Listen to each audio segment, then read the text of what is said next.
We are back. Sam Seder, Emma Vigeland on the Majority Report. I want to welcome to the program Mark Bankston, litigator at Farrar and Ball, out of Texas.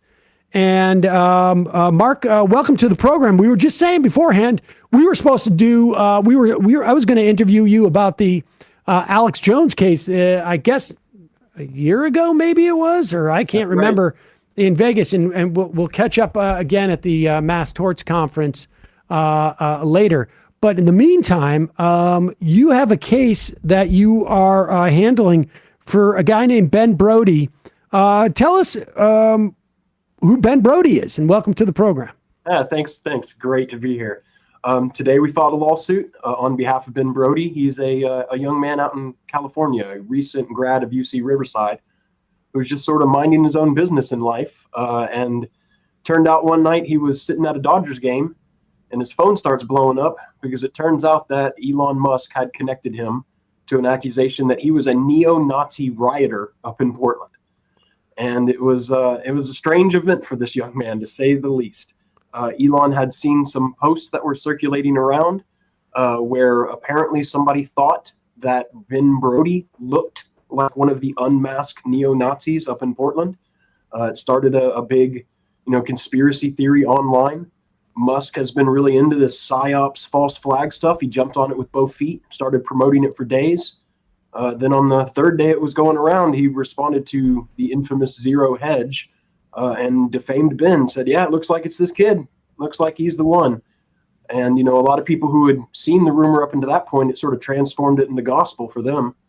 And it led to, as I think you can imagine, when Elon Musk calls attention to you, a large wave of very belligerent strangers. I don't need to imagine. I don't need to imagine. I mean, I'm not trying to, because when I was on the Tim Pool show, Tim Pool accused me of being a pedophile without any real evidence to back that up. Jesus, why am I trying to be generous? Need to get lawyerly here. And Elon Musk responded, but at least, I have a platform and the ability to speak out about some of this stuff. I mean, you're doing this on behalf of your plaintiff, who is just a random guy, basically, just a young kid. Absolutely.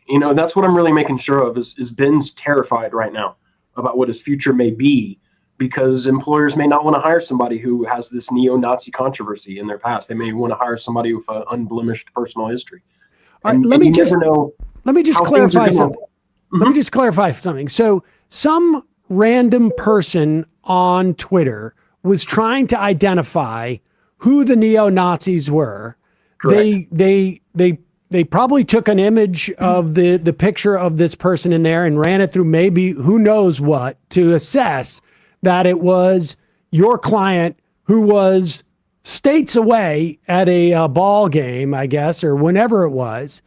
And because the idea was, it doesn't make sense that this guy is a neo-Nazi. He's some Jewish guy in California. What's he doing up here if he's a neo-Nazi?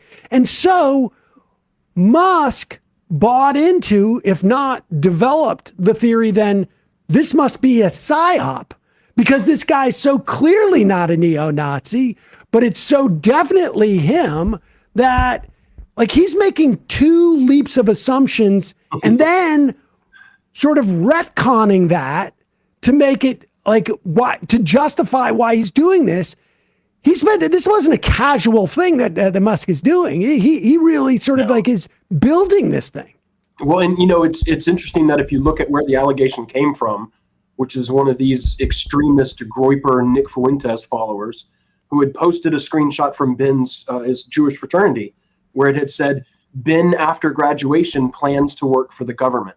And they were all like, aha, we got him. He's a Fed. He's some sort of provocateur. And then once this spread around, it was kind of confined to sort of far right-wing circles. But then once Musk picked it up, well, then it becomes a totally different thing. And when you have that many followers, when you can get it in front of that many eyes, when you're that influential, the exponential effects are just incredible. Somebody who hasn't lived through it just doesn't know what it's like. And he just picked it up and ran with it, basically running the same theme that he had for the Allen shooting in Texas back in May, where he was denying that guy was a neo-Nazi.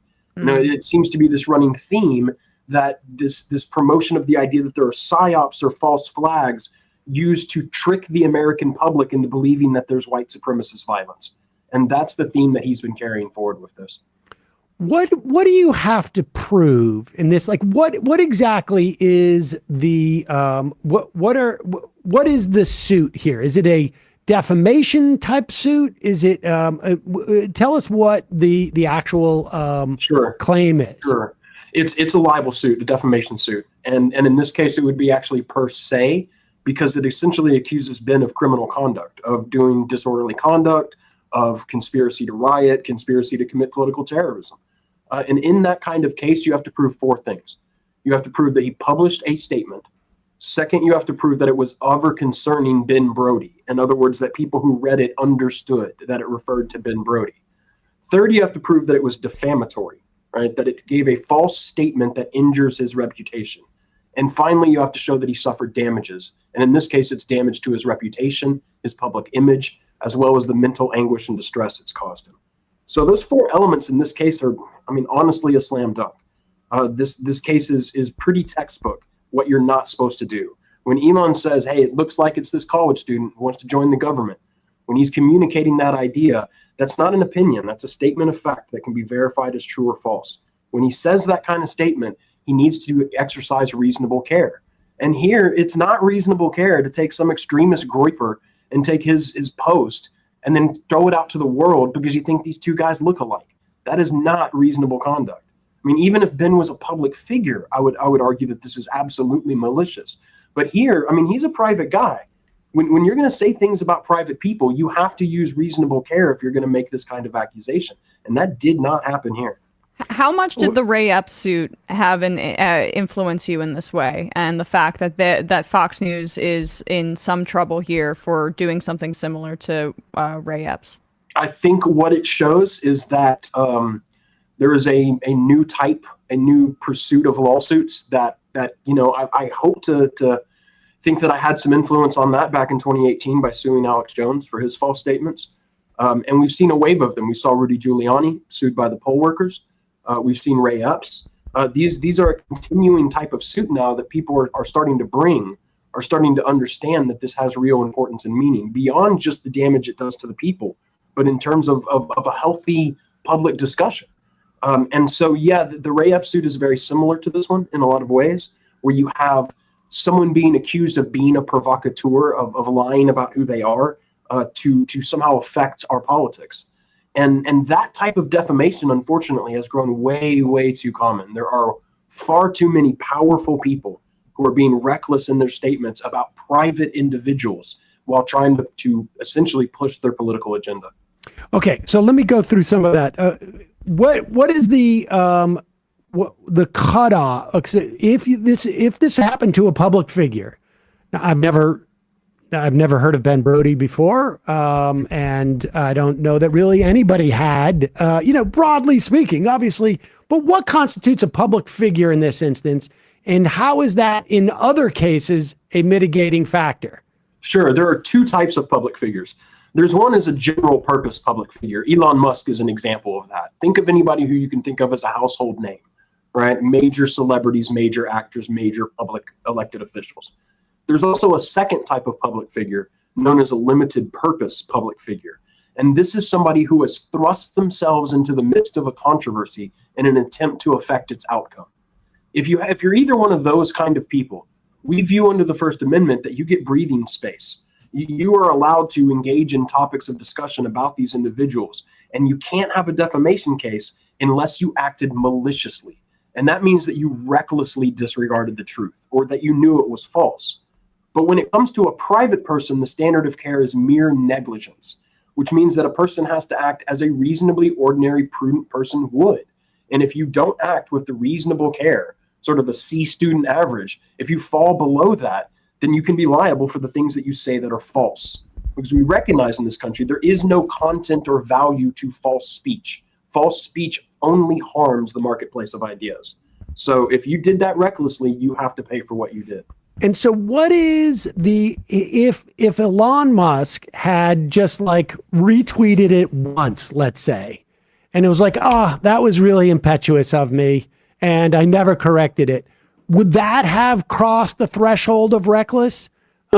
There's some discussion about whether simply a retweet could ever be the basis of liability. I think there are some people who have attempted to argue that in court. I never would, right? I don't believe that a retweet is enough to establish defamation. Likewise, some of Elon's early statements about this were not defamatory. For instance, when he replies to a tweet with somebody who's spreading this rumor, and he says, in typical Elon style, "Ooh, very concerning," right? That's not defamation either.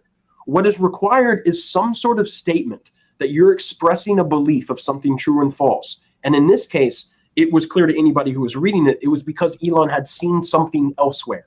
He said the kid wants to work for the government. Obviously, he saw that somewhere. That wasn't contained in what he was responding to. So when you make an actual assertion yourself, and you seem to have information that supports it, and people read it that way, that's what makes it defamatory. It's not necessarily defamatory just to spread lies. It is defamatory, however, to make a careless or reckless false statement. To contribute to it. And does and where does, like, for instance, if, I don't know, if, let's just say some random person said that, on, how is it different that Elon Musk, who has, 16 million followers? I don't know. How does that play into this suit? Is that a function of of proving the damages? Is that basically where it comes to, how much harm it does to you? That's part of it, right? Is somebody with a reach like Musk is going to be able to do way more damage than somebody with 10 followers, right? That's clearly a part of it. But it also goes to what he should have been doing reasonably under that situation. For instance, if you're the New York Times and you're investigating a story, you have resources at your disposal. Where you are in your circumstances kind of defines what's reasonable for you. If you were just some private person, right, who had no ability to have any power or investigate anything, your standard might be lower in your circumstances for what you're saying. But Elon Musk is somebody who has every ability to be able to confirm whether this is true or false before he says it. And he also knows that if he does open his mouth, if he does say something to the world, it's going to be heard by almost the entire world. That has to weigh into your analysis about what you're saying to people.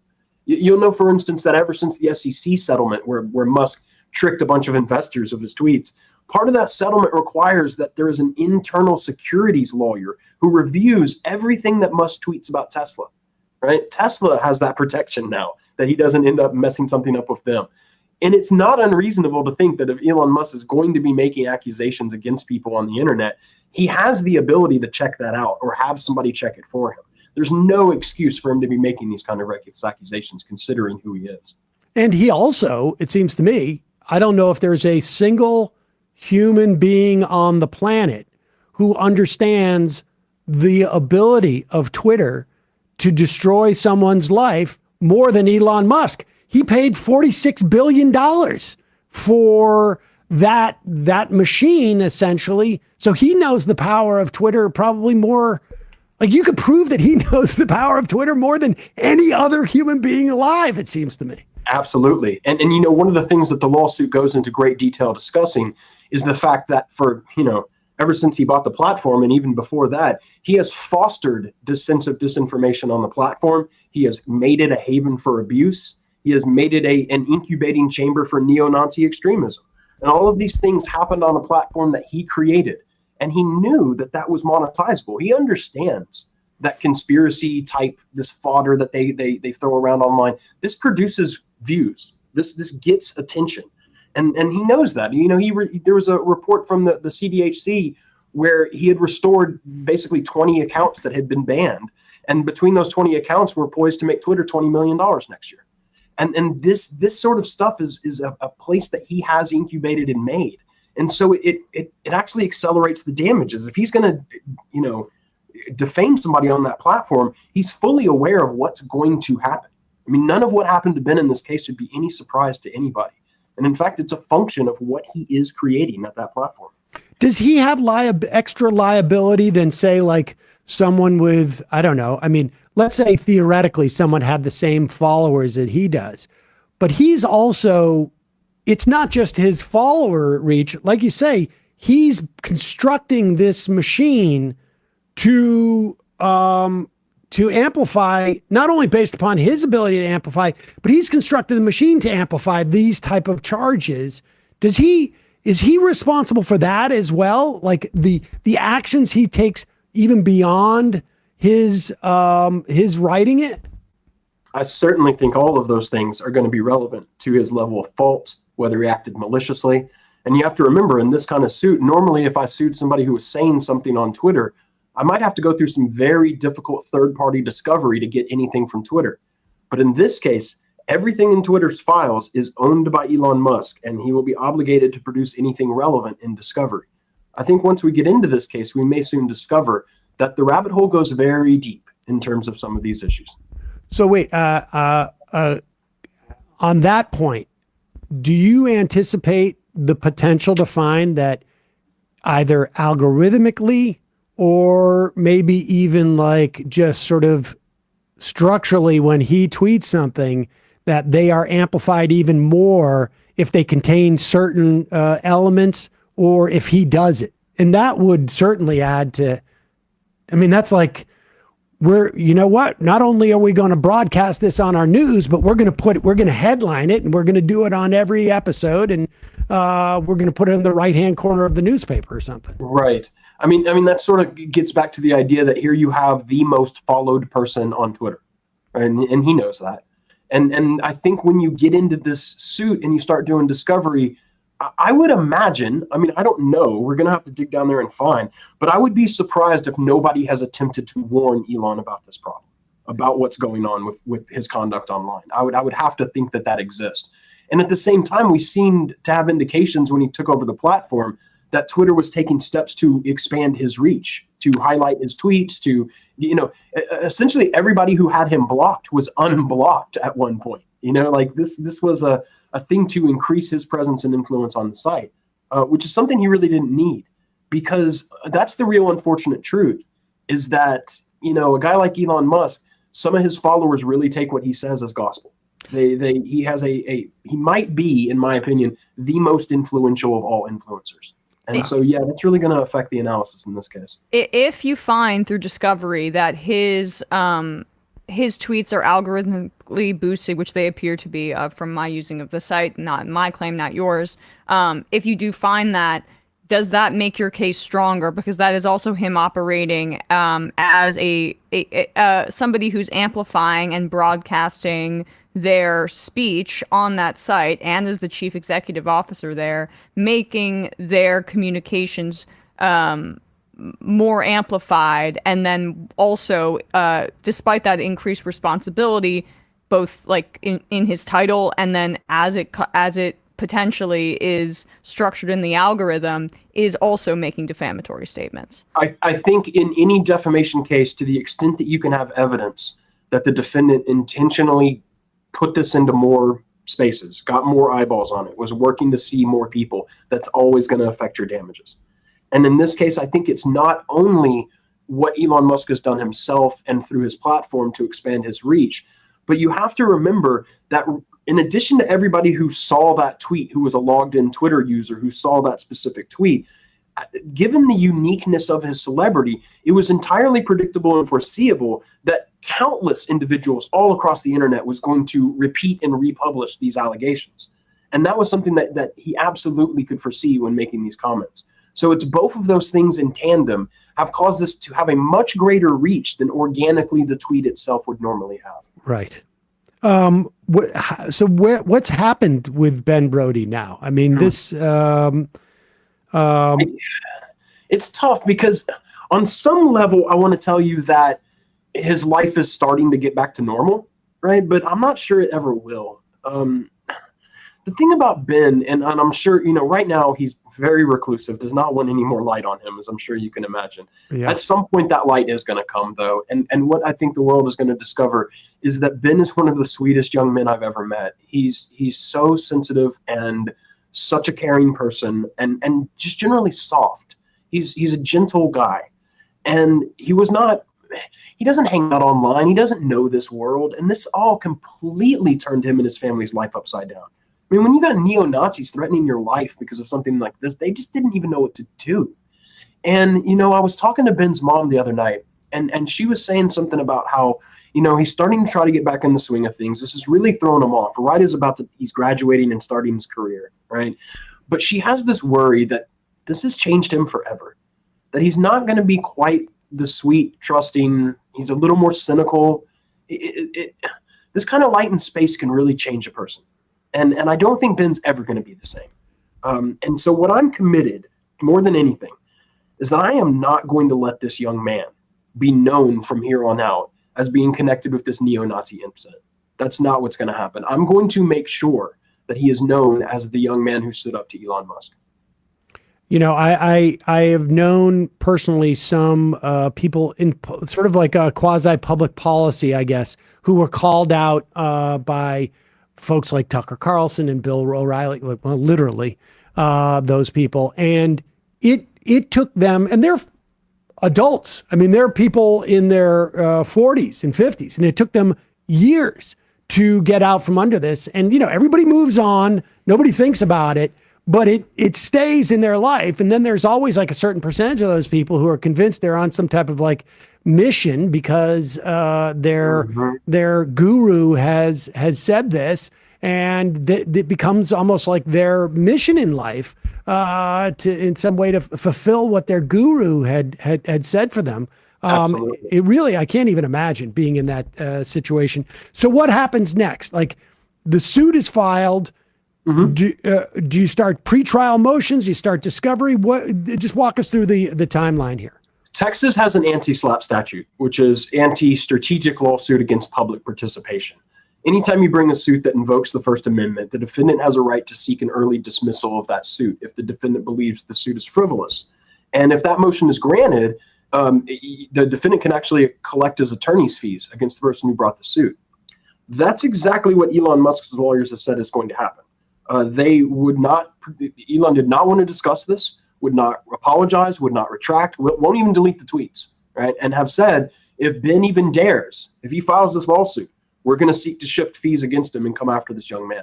That's what they say is going to happen. That's the exact same threat Alex Jones made against the Sandy Hook parents, and I wasn't scared of it then, and I'm not scared of it now. But what's going to happen is about 60 days from when the suit is served, I'm expecting to see some sort of motion to dismiss. We'll have to have a hearing on that, maybe some early discovery. That'll have to get ruled on. And then, unfortunately, I think what's going to happen is Elon would probably appeal that. And just like in the Jones case, we would probably have a year to a year and a half where it would be up on appeal before it came back down for pretrial. So the next little bit, it's going to be a busy next couple of months, and we're going to have a major fight in the courthouse. And then who knows where it's going to go from there. Either it could go to for appeal, or maybe he just goes on to trial. We don't know. But this next little bit's going to be busy, that's for sure.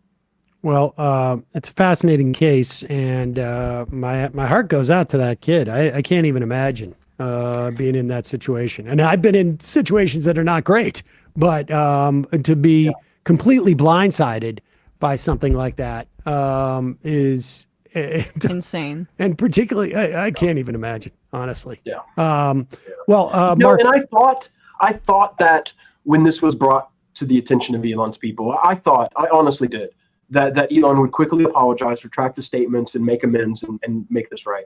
And that hasn't happened. And I don't know if there's one of two things. Either Elon's being callous and isn't going to apologize to this kid and is going to come after him for money, or two, Elon has not been adequately informed about what's going on here. And my hope is that once after this news breaks today, that he is going to do the right thing. He is going to apologize. He is going to retract, and he is going to make this right. But if he doesn't, we're ready to go all the way. That's for sure. And frankly, he should also, what would be interesting is if he actually took a little more time in assessing his sources. But frankly, I'm skeptical that is not a feature as opposed to a bug in what he's doing. But well, we'll see. I mean, either this is going to be a learning moment or it's going to be a very big fight. Mark Bankston, litigator at Farrar and Ball. Thank you so much for coming on. And we may have some other cases to talk about in the next couple of weeks. We'll see you at that Mass Torts Conference. Absolutely. We'll I got a few interesting things in the pipeline, so we'll be talking soon. Great. All right. Thank you. Thank you so much. Thank you. Really appreciate it.